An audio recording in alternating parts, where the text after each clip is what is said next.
attentivement ces trois sujets. Comment percevez-vous cette montée qui semble inexorable des mouvements populistes ou autoritaires? D'abord, vous l'avez parfaitement rappelé au début de cette émission, le terrorisme fait son œuvre. Dans le mot terrorisme, il y a peur, il y a terreur. Et aujourd'hui, je l'ai mesuré, j'étais à Londres il y a quelques jours. Cette campagne sur le Brexit, elle est en train de prendre une dimension qui est une dimension identitaire. Quand vous voyez l'ancien maire de Londres, qui pendant 8 ans a expliqué à tout le monde dans le monde entier, venez à Londres, et qui aujourd'hui fait une campagne simplement par cynisme, parce qu'il veut prendre dans son parti la place de Cameron, par cynisme en disant aujourd'hui les étrangers c'est mauvais pour l'Angleterre, il faut bien comprendre que ce que vous avez rappelé et ce qu'on a entendu dans le sujet sur Trump, c'est la même chose. Et ma crainte, c'est que nous ayons exactement le même débat en France, avec le Front National bien sûr, mais parfois avec y compris des membres de ma propre famille politique, qui confondent radicalisation, notamment à cause de la peur, avec droitisation. Et je crois qu'aujourd'hui, nous avons tous une responsabilité parce que la peur fait toujours faire les mauvais choix. Et il faut que les citoyens, avant des élections, réfléchissent toujours au vote qu'ils vont faire. Frédéric Lefebvre, je rappelle que vous êtes parlementaire français. Les mesures prises en France sont-elles, à vos yeux, suffisantes? Assurément non. J'ai d'ailleurs fait un certain nombre de propositions et je considère qu'aujourd'hui, les autorités militaires doivent prendre le commandement du maintien de l'ordre en France. Je pense que la désorganisation, le climat d'insurrection, l'assassinat terroriste des policiers, la faillite de notre système avec un assassin terroriste dont je vous rappelle qu'il était condamné pour acte terroriste, fiché, qu'il était sur écoute, qu'il avait été repéré égorgeant des lapins avec d'autres énergumènes, que cet homme ait été en capacité d'accomplir cet acte contre des policiers, montre à quel point notre système a failli. Et je voudrais revenir sur la situation d'Israël, parce qu'il y a un homme qui a été visionnaire il y a très longtemps, qui a écrit sur le fait que le terrorisme mondial allait se développer. C'est le Premier ministre israélien, M. Netanyahou. Et j'ai tellement entendu de leçons en Europe sur Israël.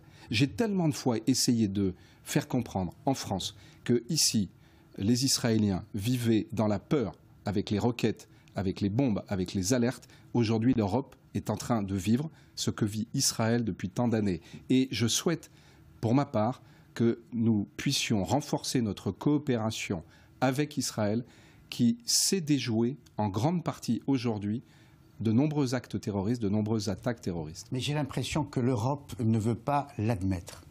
Psychologiquement, elle a du mal à admettre la similitude entre les deux situations. C'est la faillite de l'Europe, pour plein de raisons. J'ai écrit d'ailleurs dans mon premier livre, Le mieux, l'ami du bien, la nécessité que nous ayons une police mutualisée européenne des frontières.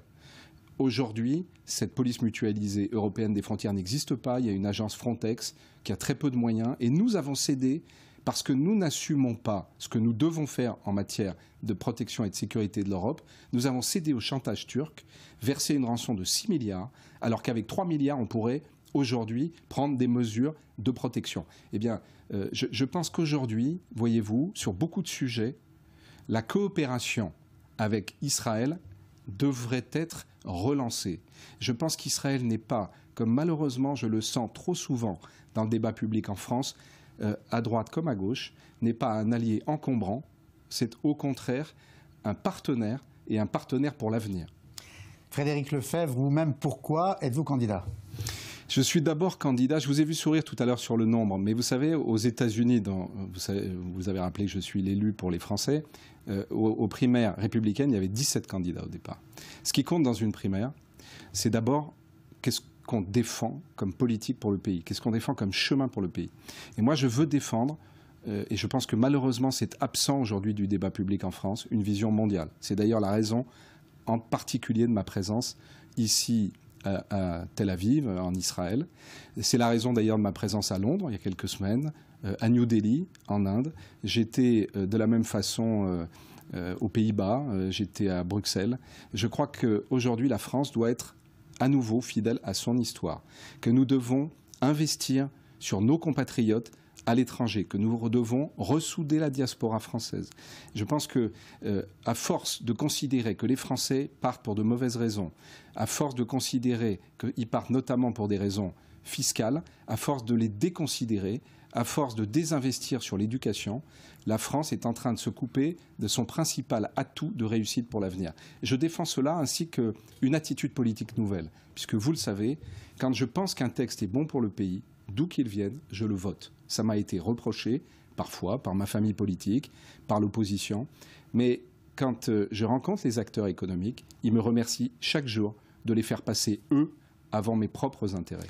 Il y a longtemps que je vous ai interviewé et je suis frappé. La dernière interview que j'ai faite de vous, c'était en France, évidemment. Je suis frappé par votre évolution.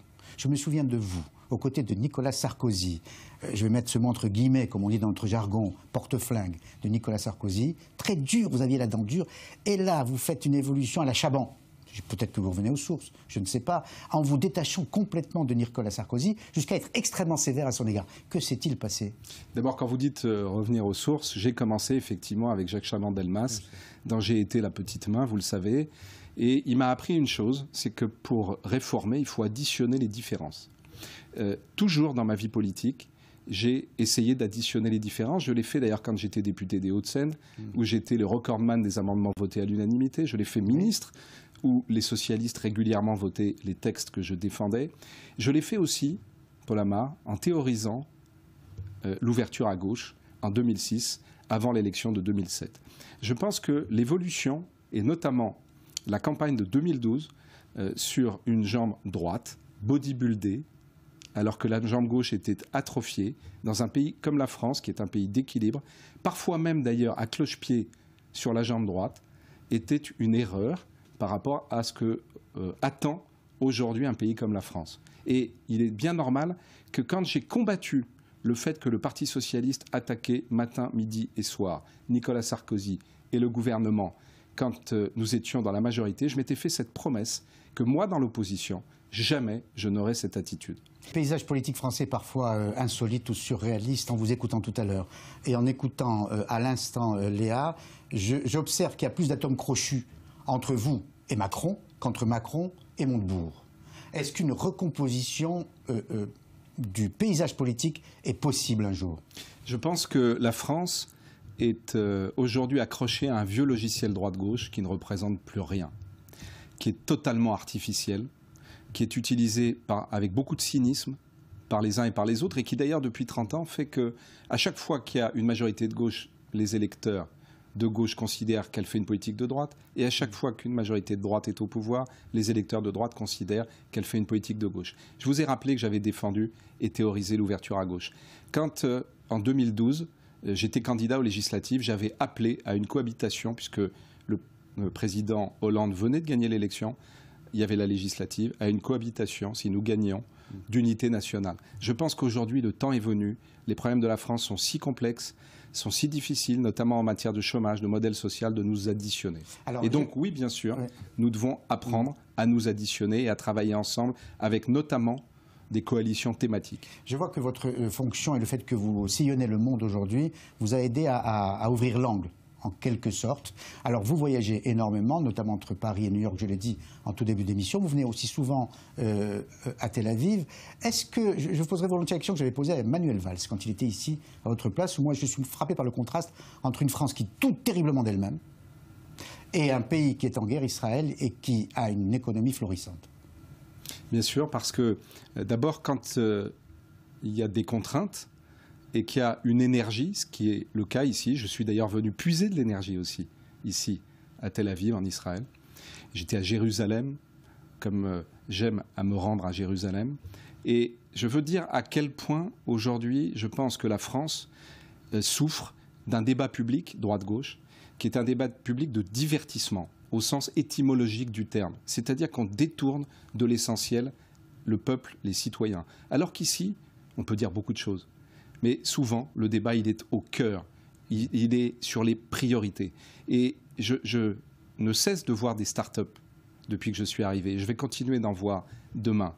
Parce que aujourd'hui, je pense qu'il est absolument indispensable que la France, qui a des atouts formidables, notamment en matière de recherche, de développement, avec nos ingénieurs, notre créativité, qui est reconnue partout dans le monde, je le vois dans ma circonscription, avec New York, dans ma circonscription, où il y a des capacités de financement absolument considérables, et avec Tel Aviv, où il y a cet écosystème incroyable qui tire une croissance formidable, avec des leçons que les pays du monde entier viennent ici prendre.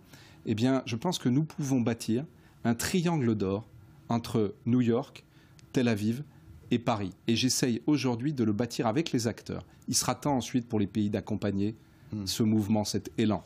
Dans la seconde partie de Paris-Jaffa, à 20h30, heure de Tel Aviv, je recevrai en direct de Jérusalem Emmanuel Narshon, qui est le porte-parole du ministère des Affaires étrangères. Il réagira à l'initiative de paix française, et je devrais dire aujourd'hui européenne. Quel est votre avis sur cette initiative française? Vous me permettrez de prendre des distances avec cette initiative. En peu de temps, malheureusement. Je trouve dramatique qu'à chaque occasion, Israël soit prisonnière des enjeux politiques des uns comme des autres, pas simplement en France. Je pense aujourd'hui que l'Europe, qui ne cesse de donner des leçons, devrait en particulier tirer des leçons de son échec dans les territoires palestiniens. Parce que le mode choisi par l'Europe pour soutenir les territoires palestiniens, celui de la subvention, qui sont souvent prises en otage par des dirigeants qui, du coup, prennent ensuite en otage des citoyens, doit être remplacé par une politique d'investissement par projet, parce que je suis aujourd'hui certain, notamment à travers les start-up, et j'en parle beaucoup ici, et j'en parle avec le gouvernement israélien, notamment avec les start-up, on peut créer des coopérations. J'étais ici quand j'étais ministre pour créer une coopération à Dan Gourmet, à Rafah, avec une école, avec Ferrandi. Cette école Dan Gourmet, elle a comme caractéristique, autour de la cuisine, de faire étudier des étudiants israéliens, des étudiants palestiniens.